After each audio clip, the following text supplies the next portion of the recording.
Hello and welcome to another Soul Java live session on YouTube. Today is a special day because I have the honor of the privilege of kicking off a new brand season here of videos. In this series, I will bring some Java developers around the world to talk live here with us. The Java Voice Worldwide. This is the first episode, a pilot if you like, the episode 0. As a good developer, we start from 0.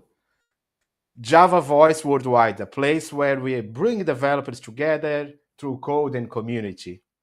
One conversation at a time, where each line of codes can tell a story. From today, these episodes, many developers trying several courses, right? Videos, tutorials, loads of things. But even if then they are not confident or they still struggle to feel confident in their technical skills and abilities and so on. In this session, our special guest will talk about how you can learn, practice some techniques, and help you master new technologies more quickly, more efficient, more precise. My name is Igor de Souza. I'm your host. And today, our Soul Java voice is Rafael Del Nero. Let me bring our guest here. Hello, Rafael. How's it going? Hello, Igor. Very happy to be here and looking forward to tell some techniques to the Java developers to learn faster and more effectively because I know it's something very difficult nowadays. Now, developers are anxious because there are so many technologies to learn. So I know it's a mess. Nice. Yeah, I just want to say thank you for you to be here. Thank you for your time. Thank you for the contents that you generate and the things that you bring to community. I will leave the stage and I let you give the talk. Thank Thank you you so so much, much. Igor. Happy that you are hosting me. Okay, hello, Java challengers. Community in the world, the biggest Java community in the world.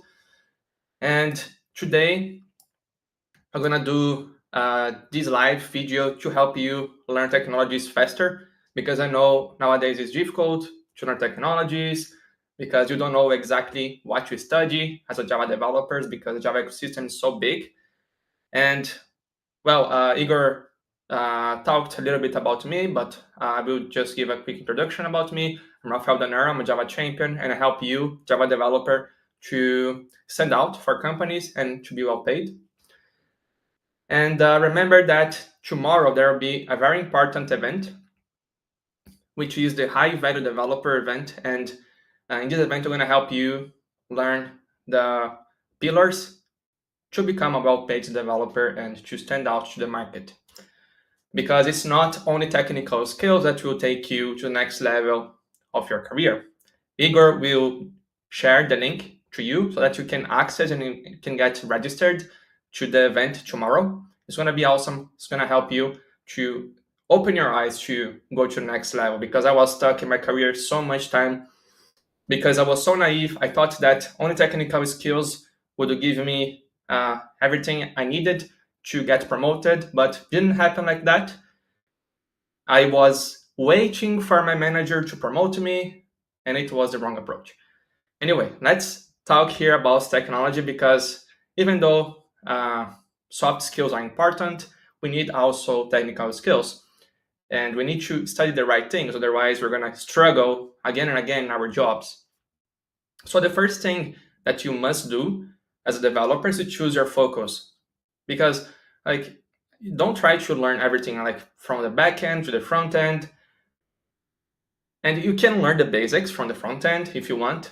So if you want to be able to create a simple screen, that's totally fine. But the problem is that if you want to do a whole course of React or Angular because you want to become good in the front end and the back end, that will never happen. So just accept that it's impossible to be expert everywhere.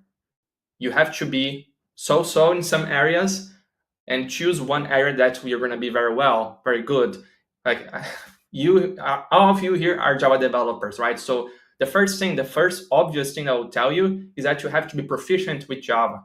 You need to be proficient with object-oriented programming, data structures, algorithms. And I know that it's a bit annoying to do those algorithms exercises on lead code and HackerRank, but it's necessary to pass in the interviews. So if you want to learn that or not, you need to play the game. So the game now is this one, so we need to play it. We can't complain. We need to, study those things, because then we're gonna become highly employable software developers. And if you want it or not, you become a better software engineer if you study algorithms and data structures. You become sharper programmer, right? And it becomes easier to learn any programming language as well. But anyway, you need to know Java very well. That's okay. If you want to focus and put a lot of time learning Java, that's totally fine, because it will help you to create better code and not reinvent the wheel. Because I see many senior developers, unfortunately, writing bad code with Java. They repeat code. They don't use the best practices. They don't know how to use object-oriented programming exactly. They create methods with more than 1,000 lines, which is horrible. So we need to always try to write our code in the simplest way as possible. Otherwise, writing code for the machine, anyone can do that. We need to write code for the developers. Even if you are working, and I know that almost 100% of the companies you are using microservices. So even if you're using microservices, pay attention in the code. Write the code in a way that it's going to be nice and clean to the other developer. So, okay, the first thing, Java, obviously, that you need to be proficient with Java. But then after Java, you need to know all the ecosystem, right? And the trap is that with microservices, there are so many things to learn. So I'll guess that most of you here are working with Spring. So if you can tell in the chat what is your tech stack, then tell me. I see Andres here. So Andres, is talking about exercises. That's great. So Andres, if you can tell me what's your tech stack, and other Java developers, if you can tell me what's your tech stack, that will be great, because then we can interact in a more meaningful way, right? So if you are using, I'm pretty sure that you're using Spring if you're a Java developer, because I saw statistics, and more than 80% of the companies they're using Spring. So you don't need to know all the services for Spring. You need to know the basics to create a microservice. To create a microservice, to use message broker. And if you have that, I'm pretty sure that you're going to be good for the majority of the problems you would face in a company. And nowadays, as software engineers, there's a lot of investigation work. So it's not like back in the days anymore. Because I remember, like 10 years ago, when I was in one of my the previous companies, my work was to write CRUD. My work was to write the front end, then the back end, then I would write some Spring Batch jobs, and that was pretty much it. Nowadays, we need to investigate how microservices communicate to each other. We need to do investigations to understand how security works, because nowadays it's much more complicated, security. And nowadays there are so many microservices working together. We need to know how to debug those. So our work changed a lot, and we have to get used to it, because technologies will always evolve very quickly. So we need to get used to it and just accept it will always change. And with AI, it's changing again. I don't know exactly what technology we're going to have with AI, but it's going to change again. We're going to have another big change. I'm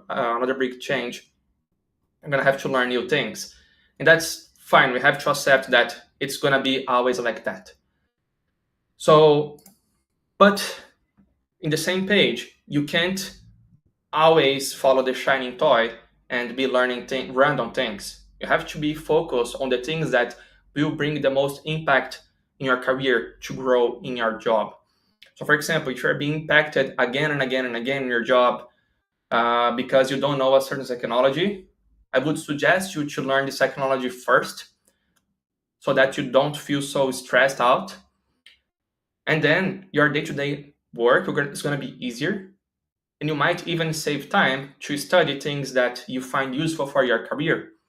So for example, even if you are working with technologies that you don't really like in your job, try to learn the concepts behind the scenes. Instead of focusing on the tool, learn the concepts behind the scenes. Because then, at least, you can apply the same concepts in another programming language. So I would say that the best strategy to focus on technologies is to learn the fundamentals behind the scenes. Because if you learn the fundamentals, for example, if you're using AWS and you learn the fundamentals, if you learn what's happening behind the scenes when you're deploying your service there, you can apply the same thing in Azure or in Google Cloud, in any other technology. So I was kind of naive before because I thought, oh, I know only Java. But actually, um, if you know the concept behind the Java programming language, you can easily go to any other programming language because then it's just a matter of learning the syntax, right? So, and your problem, the more you grow as a software engineer, will not be tools anymore because the more senior you get, the more you master the concepts. And you see in the market that nowadays the and the companies notice that already, because if you know very well the concepts and the fundamentals, it's much easier. So it's basically, so as a byproduct, you're going to be able to learn technologies faster. So if you know system design as well, if you know how to make a microservice performant, if you know why you would use message broker or HTTPS request, then you can create robust microservices and performant microservices. And when you are learning, so let's suppose your company now you're going to start using Docker, and you need to learn Docker. Suppose you don't know it very well. So what do you do to learn Docker? You have to understand the big picture, right? And how do you do that? Well, nowadays you have AI. You can ask the big picture to AI. You can say, hey, AI, give me the big picture of Docker. Give me the most important concepts of Docker. Give me the most important commands of Docker. Or you can go to Amazon.com and you can go to a Docker book that is a good one. Then you can see the table of content, because then you're going to have access to the main topics of Docker.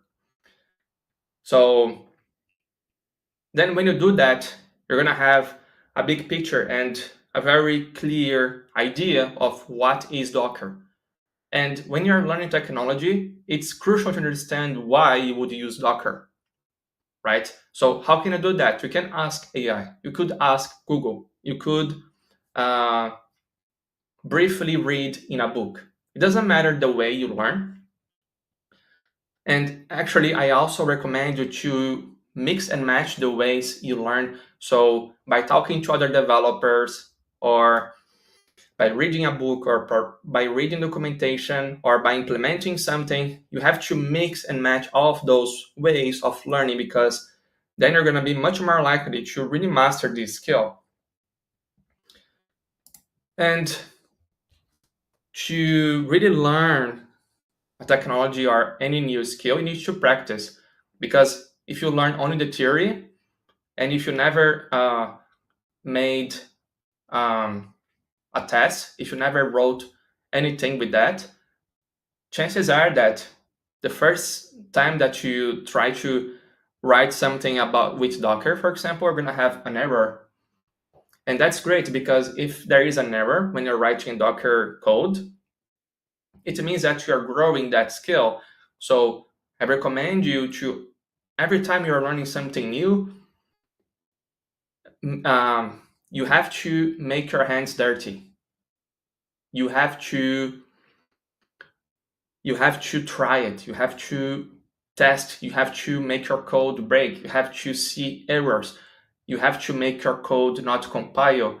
You have to do whatever test comes to your mind. Because remember, it's just a computer, right? It won't explode the computer. So you have a free license to try whatever you want, right? As long as you don't damage your computer, and it won't because it's only Docker, it's totally fine, right? So that's the great thing about being a software developer, because we can practice, with our computers, and we don't have any risk to damage anyone, for example. So practice as much as you can, and if you have an idea for a fun project, go for it. If you have an idea to create a product that potentially you can sell, why not? Try to create an app that potentially you could sell and learn something. Then you can join both things, right? Try to make your learning fun, because when you make your learning fun, then you are motivated to keep applying the knowledge and keep learning the technology. And remember that focus is very important. If you learn things randomly, you're gonna get demotivated quickly. And the thing that I see that's very normal nowadays for software developers or Java developers is that they go through the tutorial hell. And when they go through that, it's so demotivated, it's so frustrating, because there are so many tutorials on the internet, and then you watch one video after the other, and you still feel not confident on your skills, and then you don't earn more because you don't feel worth it. So it's horrible, right? And it doesn't work to learn like that. You have to have a clear focus, a clear strategy to learn technology. And remember, you don't need to learn 100% of Docker, for example. You need to learn the 20% that will enable you to solve the 80% of the problems. Think about Git. Do you need to learn all the commands? Of course not. You need to know the basics. If you know the basics, I'm pretty sure that you can do 80% of the work, right? So keep that in mind. And Docker is the same thing. You don't need to know 100% of Docker. I agree that you have to know very well fundamentals and the Java programming language as a Java developer. You need to know oriented programming, object programming. Those are fundamental skills, and obviously I would recommend you to learn as much as possible about those core fundamentals. But the technologies on the Java ecosystem to deploy an application, um, or to create a microservice, don't worry about learning 100%. It's not needed, not necessary at all. Keep that in mind. Uh, and you have to see what works for you, right? Because a way to be motivated and to learn is to get certifications, for example. The Java certification is good because it helps you to learn more about the Java programming language.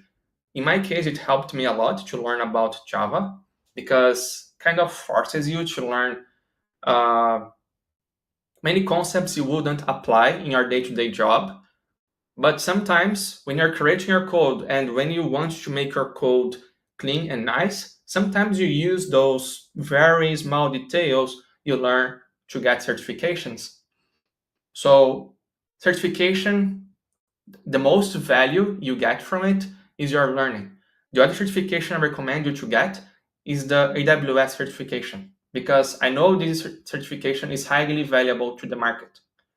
So, for example, I think the cloud partitioner is not that difficult to get, the AWS cloud partitioner. And it will also help you to understand the real world situations by getting the AWS certification. It will also help you to create microservices, right? Because if you see, the default tech stack as a Java developer is always the same, right? It's Java 11 or Java 17, Spring Framework, AWS. You're gonna have always those technologies worldwide. So if you have AWS certification and Java certification, it will definitely help you, right? And its certification is nice because it keeps you motivated and you have a goal. You have to get the certification, right? The only thing I will recommend you, if you choose to get the certification, have fun during the process and do something real. Just create something. Deploy your Java project, use Docker, use Kubernetes, use whatever technology you want, use Kafka, and make them work, because that will give you so much experience. And in your day-to-day job, it will be the same thing. You're gonna if you do those things in your home, you're gonna do the same thing in your job, and it's gonna be easier. Uh, you're gonna be sharp for your day-to-day challenges, right? So we have to keep in mind that only learning in our day-to-day job is not enough. We need to train. We need to be always practicing outside of our jobs. And it doesn't need to be crazy hours. From time to time, if you want to, practice for hours, it's fine. I did that for some time, but for the long term, it's not sustainable, because I know that many of you have families, for example, or you have to do, your personal things. But it's important to have consistency. So even though, like, if you have only 30 minutes per day to practice your skills, that's totally fine, because consistency is more important than intensity. Remember that. Write it down, because this is very important. If you are consistent, it's much more important than have a huge intensity. An analogy for that is, for example, if you go to the gym. Like, if you go to the gym and you do super intensive workout the whole day, like 24 hours workout, do you think it's gonna help you with something? Obviously not. One day it won't help you. But if you go 3 days a week, and it could be like 1 hour a week for the whole year, that will make a big difference in your body, right? And the same thing for skills. The consistency will always beat intensity. So keep that in mind. Create a plan to study technologies and be wise on that. Don't learn random things. Learn the things that will increase your salary. Learn the things that will help you become a better software engineer. And please, you have to also learn, while you're learning those things, I know that many developers don't care about code quality anymore because we work with microservices, but it's highly important to create good code. So read the clean code book, or learn the solid principles and apply that, practice that, make your code organized, break your code into different domains, make your code nice to read. Because remember, it doesn't matter if you create the most performant microservices and whatever, but you don't have an optimal code. You need to always put some work on that. And one other thing I recommend you to do while you're learning is to use a mind map. So there's an app called MindMister, which is amazing. You can create a mind map and you can organize your ideas. I use that when I'm studying something and I'm writing all the points and I'm connecting all the points. That makes me learn so much more. And by the way, do you have any questions? Right now, if you have any questions, let me know, and let me know your tech stack. I'm pretty sure you're using Spring, AWS. What Java version you're using? So tell me, guys. Oh, okay, so Andres is working with Quarkus. Quarkus is awesome. Yeah, but I don't think many companies are using Quarkus. Most of the companies are using Spring, which is fine. It doesn't change much. I just microservices. Yeah, it's quite painful, Andres, right? When you go from monolith to microservices, it changes a lot the way you work. So when you are working with microservices, there is the concept of ownership, right? So you have basically it's the concept where when you get your task, you go from the beginning to the end And it doesn't mean that you can't ask for help. It means that you are responsible to close your stories. Obasler is saying here that he uses Java 21, Kubernetes, Spring Boot. That's amazing. That's pretty good. I don't think many companies are using Java 21, but that's that's the market default. Most companies are using Kubernetes, Spring Boot, AWS. It's always the same. So we need to get used to it and create our personal projects, right? And always practice as much as possible. And if you have an idea to create a project that could be useful, that you could maybe sell one day, get an extra income, why not? That would help you. That would be good. And um, so you have to be careful to not to go through a burnout, because that's another problem developers go through. They study too much and they feel that they're gonna feel the burnout. So one tool I recommend you to use is a Pomodoro tool. I use that every day. Pomodoro tool is basically a timer that you start. It's 25 minutes and then you take 5 minutes break. The nice thing about using Pomodoro is that you can track your progress. Whereas if you don't use any tools, you have no idea what's your progress.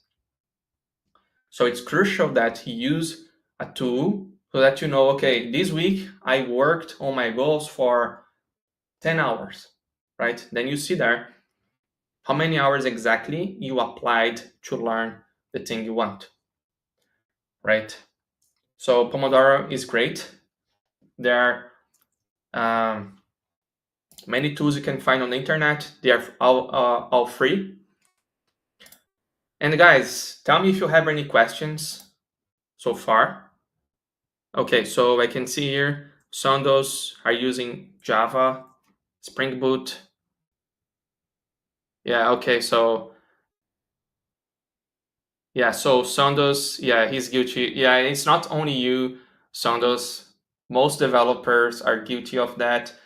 They go through the tutorial hell. They have no idea what to study. So, how many Pomodoros is this call, Rafael? I guess it's 2 Pomodoros. It should be 2 Pomodoros. One is over. Yeah, so yeah, that's something very common on those, because there are new things every day, right? There are, for example, now there is AI. We need to learn AI. We need to learn Kubernetes. And if you really want to learn Kubernetes, if you want to be an expert and learn everything about Kubernetes, I'm pretty sure you're going to take at least 5 years to learn this thing. So that's why I'm telling you that it's not worth it to be an expert in everything. So you have to choose the things that will make the most impact in your career. And you can't forget the fundamentals behind the scenes, because remember, you have to write code that other developers will understand. To be able to write good code, you have to understand the fundamentals of Java. You need to understand how to create a lambda expression. You need to understand about functional programming, for example. You need to understand about design patterns. Not that you have to know all of them on the top of your mind, but you need to know the main design patterns and study them as much as possible, so that whenever you go through a situation in your project where you can use a design pattern, it will help you, right? So learning the features of Java will help you to create good code, code that is easy to maintain, and that will make you a much better software engineer. So readability, remember that, readability. That's so important. And I've seen senior developers, right? Senior developers from one of the previous company I was working for. I'm pretty sure that they were earning their 6-figure salary. They were Java developers from Los Angeles. So you can imagine that their salary is very high. And they were writing a method. And I'm not even exaggerating here. They were writing Java method services with more than 1,000 lines, and they thought it was correct. So this is horrible. They thought that a 1,000 line service was correct. So we have to break down our methods and make them cohesive and as low coupled as possible. Otherwise, you're gonna see, you have to be the developer who will influence your team to improve the code, right? Um, and the unit tests were also horrible. I remember there was literally 5,000 lines in the unit test, and I had to maintain that. Then I had a meeting with all of them, and I told them, hey, we have to improve that. Man, it's like 5,000 lines in unit test. It was simple code. It wasn't anything very complicated. But they were writing structured code with Java, which doesn't make any sense. So obviously you can't, the attitude you can't have is to be complaining and to be talking, oh, those are bad developers. No, you have to try to influence them. It's difficult sometimes because if sometimes they don't want to listen. The first time I told them, they were very reluctant to accept my suggestions. But then with time, they started understanding why it was important. So that's something to remember. Don't ever try to impose your ideas. Always influence them. Because if you try to impose your ideas, they're going to be on the defensive and your ideas will be just wasted. They're going to totally ignore you. So you have to instead influence them. It's difficult, it is, but you have to, tell them with respect, basically. Tell them, hey, 5,000 lines in unit test, that's, you don't need to say that's horrible, but you need to say why it's bad, right? Okay, so do you have horror stories in your projects where you found 1,000 lines in a unit test or bad practices? Okay, so Sondos is saying here, some developers believe that the more it's difficult to maintain, the longer. Yeah, and that's the wrong thoughts, right? Because if you do that, then you're gonna be creating developers who don't want to work in this project, right? Because if you see good developers, they don't want to be working for a project where the code is bad. They want to work with very nice code, with high quality code. What happens is that when the code starts rot, good developers start leaving, right? And that's the thing. I see many good developers becoming very, very upset and angry. And the good developers, they should try to influence the team instead of leaving the team, right? Because if those good developers leave the team, then there is no one to improve the code. The code will be always rot.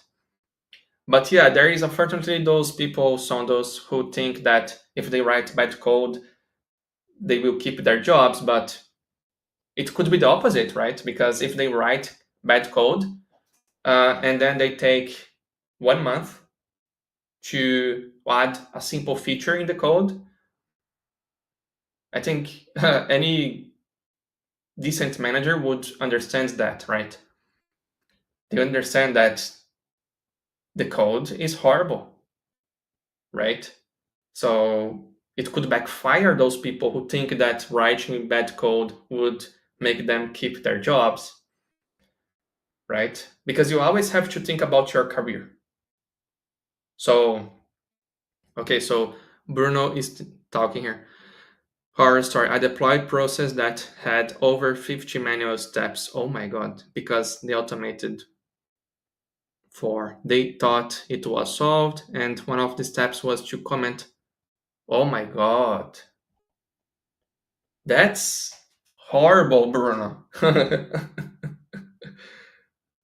Wow, I thought I had seen the worst, but maybe, wow, that's difficult to compete. Yeah, that's horrible. Like, this is uh, more than clear that, people in this project probably they had no idea what they were doing to create such a horrible process. So, and we have to be careful to not be aggressive when telling people what to do, because people in software development, they have fragile egos, and you have to influence them. Try, at least try. That's a little bit of soft skills. um, but I've seen many people, trying to impose by force, and they tried to impose the wrong person in the company. What happened? This person got fired, and I got really sad because he was my friend. um, and But those things happen, right? We can't be naive in companies. Okay, so Bruno is saying here that that was his life when he was a consultant. Yeah, so sometimes you find a horrible project. But yeah, just to finish my point here, you can't be naive when you're dealing, with people you don't know in the company, right? Because some people might have the power to fire you. And you have to be careful when you're trying to impose something and the other person doesn't like that you're trying to impose by force. And then this person has the power to fire you and say, "Hey, okay, I'm gonna fire you then." This happened in the previous company I was working for. So it's sad because the developer was my friend and I liked to work with him. It was a mess. But just to tell you, can't be naive when you are trying to change technologies. Okay, so Sonos is saying here, I build a POC to convince I don't like talking too much. It's fine. As long as you influence people, it's totally fine. Uh, but still, it's important to try to communicate clearly. Even if you don't like to talk, it's a good investment for you to grow in your career. Because if you don't know how to communicate, what's going to happen is that other people who are less technically prepared than you, they're going to grow faster than you. And I'm pretty sure you don't want that happening. So yeah, POC, proof of concept, for if you don't know, it's proof of concept.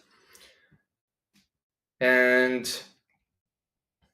so you need to, bottom line, you need to try to influence rather than imposing things by force. That's a very important skill to keep in mind, to be aware of.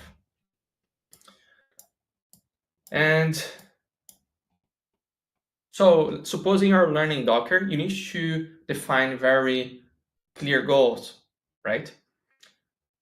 So define your success goals. A simple success goal could be that you would deploy a Java application with MongoDB or SQL, Oracle, whatever the database you want. You're going to deploy this Java application with Spring, and it will Dockerize your whole Java application, and you're going to deploy it in AWS, for example. A success goal could be something meaningful you can do with this technology.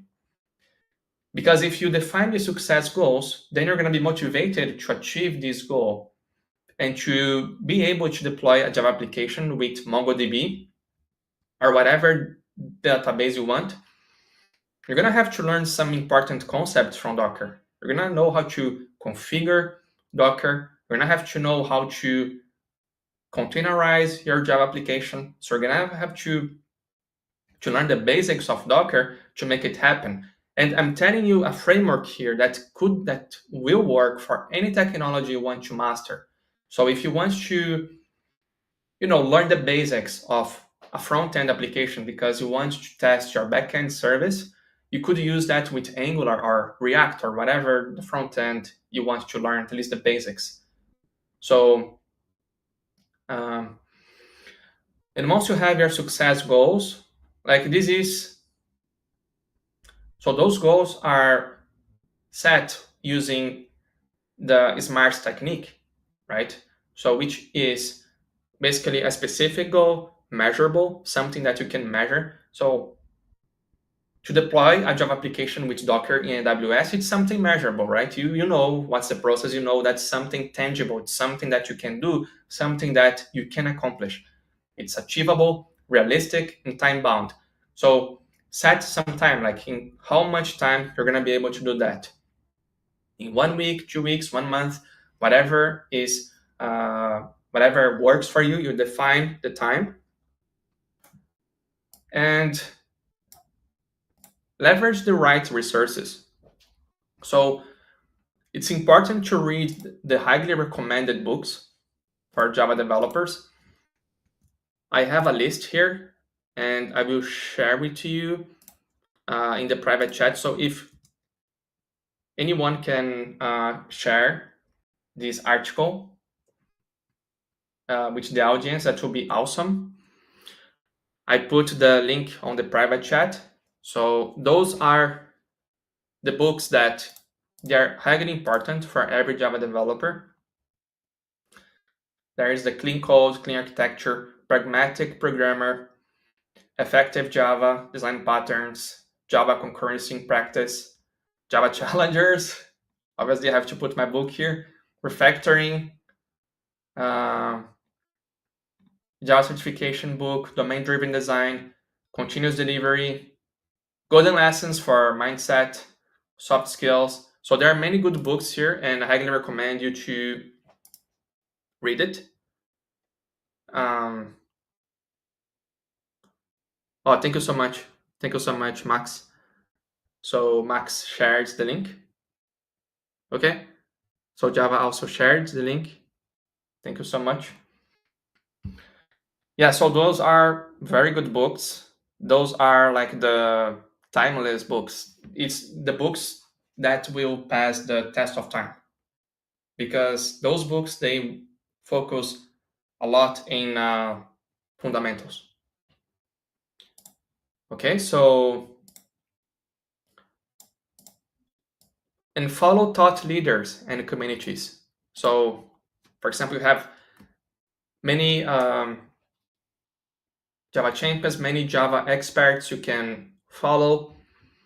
Go to conferences, attend conferences, be aware of what are the latest technologies. Always practice, never stop practicing, and that's basically the foundation of deliberate practicing. To get good in any skill, you have to be consistent. Forget about like using your whole Saturday, using your whole Sunday to study something. It won't be effective. It will help you a lot more to do a little, like half an hour, 25 minutes a day, one Pomodoro a day, to learn something. Because actually, we learn when we sleep. And this is scientifically proved. So when we sleep, there is a process in our brain where we will basically save this information in our brain. So whenever we are practicing a new thing, if we don't sleep well, we won't learn this technique. So you have to keep that in mind, that consistency is better than practice. So if you don't remember anything from this talk, keep that for your life. Consistency is better than intensity. Consistency is better than intensity. You can write it down because this is one of the biggest key for you to have success in your career. So if you have consistency and focus, I'll tell you, you can conquer the world, basically.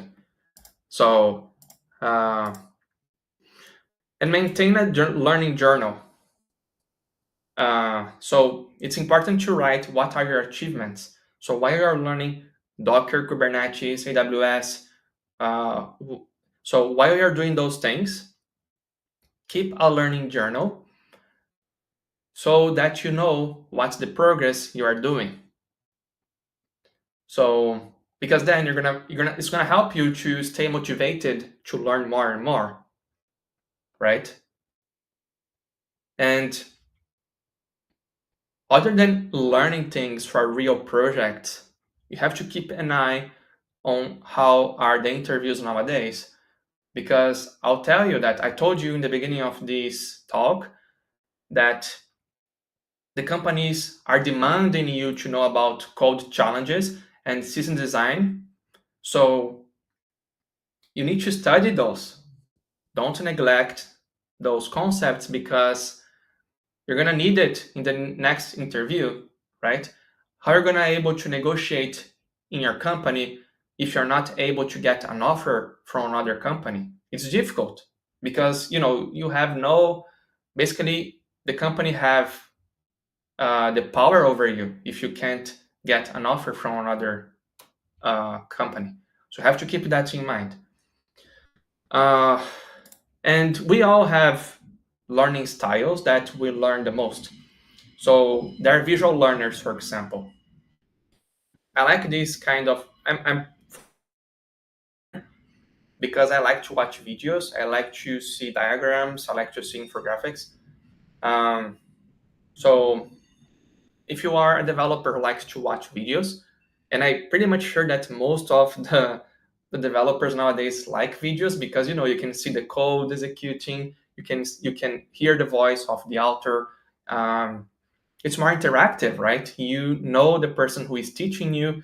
It's almost like being in the school, but nowadays you have the computer. You can watch whatever the course, whatever the content you want on the internet by video. You just have to be careful to not to go through the tutorial hell watching random videos because that will definitely not help you.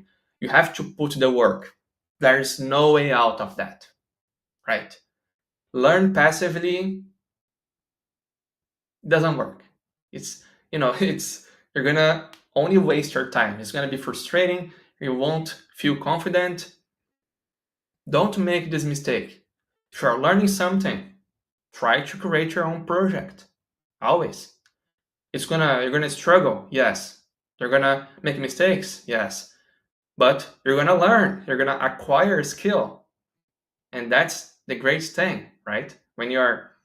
Uh, when you are learning, when you are even if you are making mistakes, and when you finally achieve that goal, when you finally have your Java microservice running in AWS, and you are using Kubernetes, you are using message brokers, you are using Spring Batch, you are using uh, many technologies. It's amazing when you see that you achieved something, right? So you don't watch videos passively. That will just a big waste of time.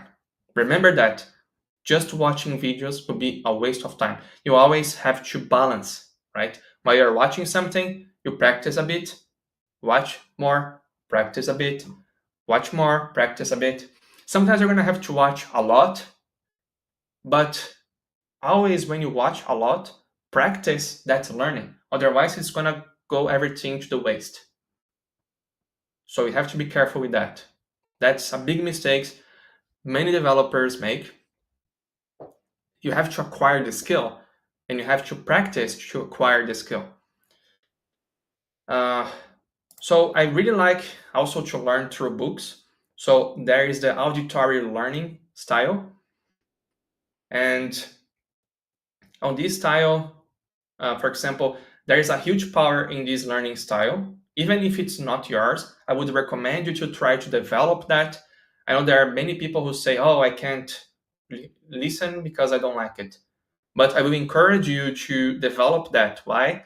Because imagine how much time you are wasting if you're commuting to work. Imagine if you commute to work, like to go to your job, you take 1 hour, and to go back, you take another hour. So that's 2 hours a day, right? Imagine how many hours, if you add up in the whole year, you would waste, how many hours you could listen to a book and learn something that will bring you so much value.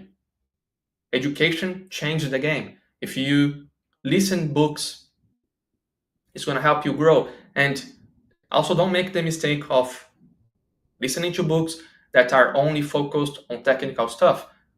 Listen to books that will help you to improve your mindset. Why? Because with a good mindset, you keep learning, you don't give up. With a weak mindset, you would, start complaining. You would,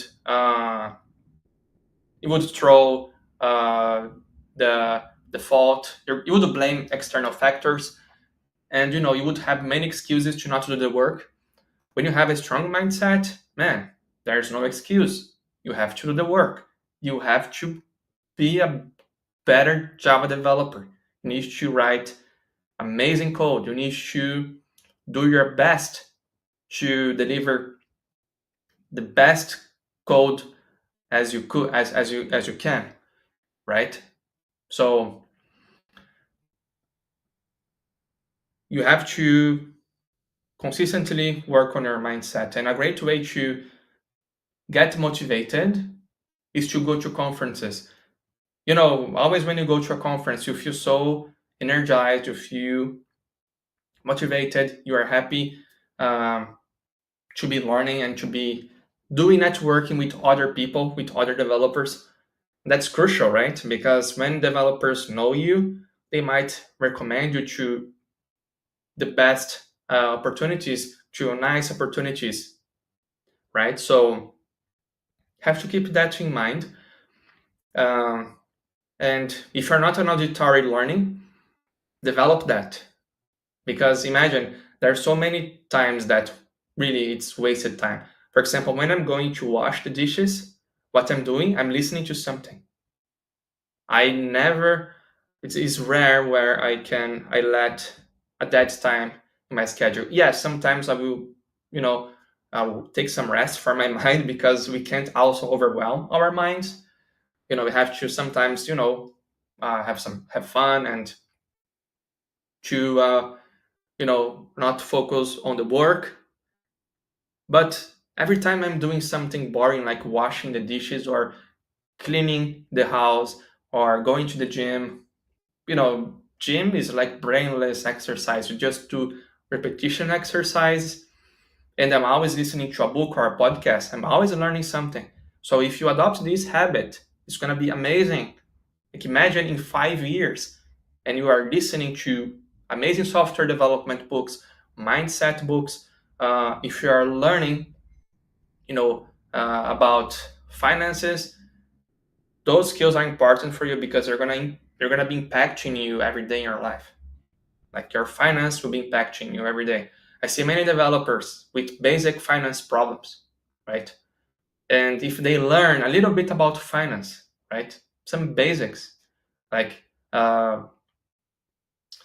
it would change the game for them. So don't make the mistake I made 10 years ago. I was focusing only on technical stuff. Other subjects I would totally ignore and neglect. And I didn't know that was my biggest mistake in my career that was making me stay stuck in my career.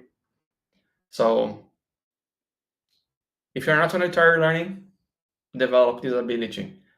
And the website I recommend is audible.com from Amazon. It's such a small investment, like $20 a month, to get access to almost every book in the world. So much wisdom, right? So much wisdom. We can't let this go outside of our hands. Technology makes it so easy for us to consume those concepts. Use this power. Use the power you have available. Otherwise, you're going to be behind.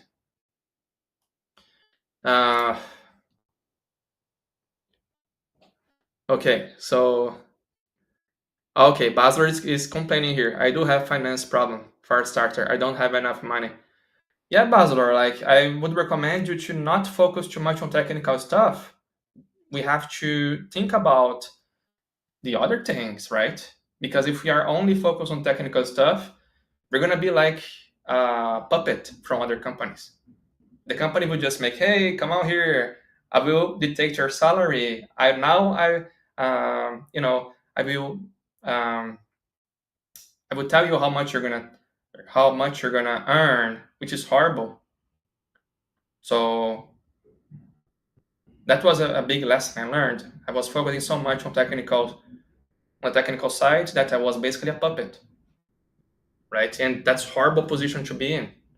I don't want to be a puppet. I want to be, in control of my career. And you all want the same thing, right? So be careful with that. That's a big mistake from many developers. I was very naive. But then I learned, okay, it's not only technical stuff. So there are many books. Basler, I recommend you the book, I Will Teach You How to Be Rich. That's a very good book. So this book is excellent. I Will Teach You to Be Rich. Okay, it's this one. So I will share here with you. And this book is excellent. And it's such a small investment for such a great amount of knowledge. So I shared here the book. It's an amazing book. And yeah, we can't be only focused on the technical stuff. We have to realize that the world is a lot more than technical stuff. Even to solve technical problems, we have to know about the business. Have to know the business behind the scenes. We need to know about people. We need to know who we are dealing with exactly. So we have to always be aware of what's going on exactly. Yeah, so Max is sharing here the book. And also there is a kinesthetic learning. And this is a very good way to learn it, which is the way I'm recommending you is to do it. Get your hands dirty, right? Get your hands dirty. That's the best way to learn software development, right? And you have to balance your knowledge about technical and soft skills, because if you are very good in technical stuff, you might be that developer who is there in their desk and nobody notices you. And that's really sad, because I saw so many developers who are highly skilled, very good, one of the strongest technically, but this developer was totally forgotten because the developer didn't have soft skills to to communicate and to show their skills to other developers. That's very sad, something very sad that I don't want to see happening with you, for example. And guys, that's pretty much it. That's just a warm-up event. I'm gonna have the main event tomorrow, which is gonna be the high value developer roadmap, where I'm going to tell you the steps to become well-paid developer and stand out to companies. Let me get the link here. I shared the link in the beginning, but I will share it again. So let me go here.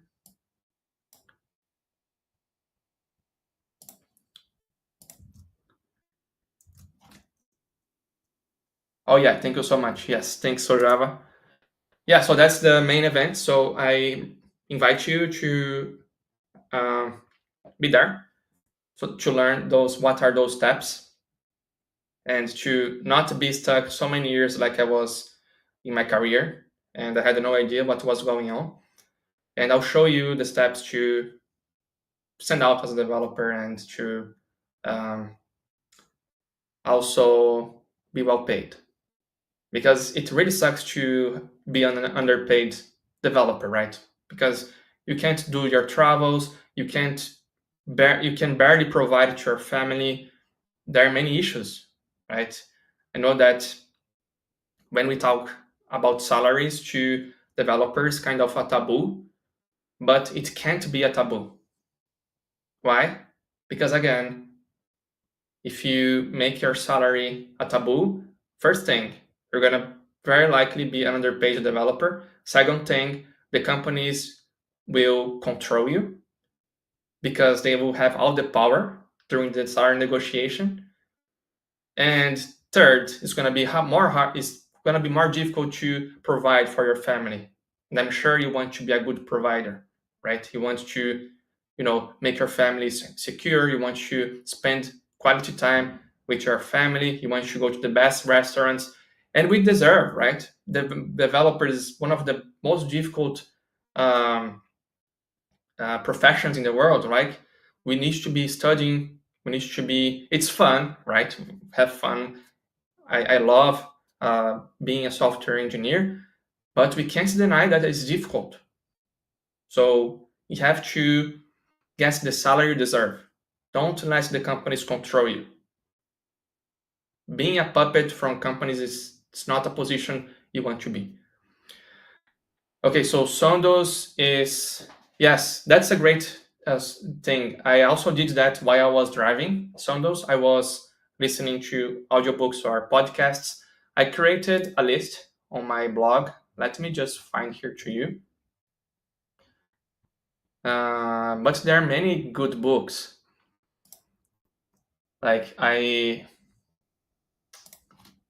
So those books are some of the books that had um, great impact in my career and for mindset. So this is the link: 20 books career for career and personal development. So there's this article, you can check it out. Okay, so we have more. Oh, okay, Basler is asking, what's your travel hack? Travel hack? I don't have a travel hack. Well, maybe it's my small laptop. This is a MacBook, very good laptop to work. And this MacBook will last like 12 hours, right? So if I charge it, I'm fine to work for while I'm flying. So my hack when I'm flying is to work while I'm flying. Sometimes I can pay the flight ticket working. So, and not for my 9 to 5 company. I can pay that writing articles. I can pay that, doing things outside of my 9 to 5 job. And, we can have multiple sources of income. So that's a good strategy I use. It's a hack, right? So instead of being there watching useless movies, I'm not saying that you can't watch a movie. You can watch a movie. But instead of being there, like if you're going to a huge trip, instead of following the crowd and following I would say the victim developers, you would be a challenger developer, right? You would say, hey, I want to be following this crowd. I will do my work. And again, I'm not saying that you can't watch a video. Sometimes I watch movies, but I will always take some time to do some work, write articles, do whatever I can to pay my flight ticket. Uh, and so that's my hack. Instead of watching movies, I would be doing work. That's a technique Venkatsuramani uses. So all of his books he wrote was while he was flying. If you don't know Venkatsuramani, he's a Java champion. He wrote several books. He's one of the best speakers in the world. And this is strategy. So he travels so much to give talks all over the world. While he's in the airplane, he's writing, right? He wrote the Kotlin book. He wrote so many books like that because you have so much time in the airplane. So I think my biggest hack is that. And the other hack I use is to travel light. There's an amazing backpack. I think the name is Victoria. Let me see here. Victoria. Victoria backpack. Well, I forgot the name of the backpack, but it's a very good backpack. Uh, anyway, I also use a backpack where I can travel light. So I never travel heavily. I take just one shoe, one jeans trouser, uh, basic shirts, and I travel light so that I don't need to pay extra fees. And I don't want it's annoying to take a lot of weight. For me, just a backpack, that's it. If I'm traveling for 1 week or 2 weeks, I can wash my clothes. So I would say that my travel hacks are those. I do work while I'm in the flight, and I use travel backpack to be able to take my clothes in the backpack, and then I don't need to check in my bag, which is annoying. There's less security, which is also annoying. I hate going through security, and yeah, there less stress basically. So if you travel light, less stress, and I always take my laptop. And MacBook is excellent. I know that's a bit expensive, but it doesn't need to be a MacBook. Could be another one, but preferably get a laptop where you get lots of hours on battery. Otherwise, you can't work in the airplane because most airplanes won't have a charger unless you get a portable charger. Then you're fine. Okay, so Andres is saying here, I became too internet dependent. I can hardly write anything without Google. Well, most flight companies, you have Wi-Fi. If you are doing international flight, you have access to Wi-Fi. It's horrible. The internet is very slow, but you have access to the internet. You can definitely connect to the internet. Uh, so yeah, I also use internet when I'm flying while I'm doing work. But sometimes you don't need it, right? If you're writing an article, you just write an article. Or if you want to do some research behind this before, you can download the research, and then you can take the references and write your article. So those are other things that you can do. So you can download stuff. Those are my hacks. If that answer your question, Basler. And if anyone else has any other questions, I'll be happy to answer. Any other questions? No? Hey, I think you covered everything, majority of the, I think. So, Rafael, behalf of the community again, thanks so much. It was amazing content. I I think people will have loads of digest here, loads of true learning, loads of pomodoros to follow. Yeah. And The last call to action is to access the main event tomorrow, the High Value Developer. Get registered because tomorrow is the main event. It's going to happen a little bit early at 5 p.m. Dublin time. So that's pretty much it. Sorry, Igor, can go ahead. yeah, no, don't worry. I posted the link 2 times already, so you guys going to find here in the description below. Again, Rafael, thanks so much. It was amazing. For Java as well, thanks for the opportunity. As I said, that was kind of a Java Voice Worldwide a pilot, the episode 0. Hopefully, we can progress this and have the episode 1. So Again, I'm your host, Igor de Souza, and until next time, bye. Thank you so much, Igor. Honored to be here in So Java again. Thank you so much. Cheers. Bye bye, guys. Thank you.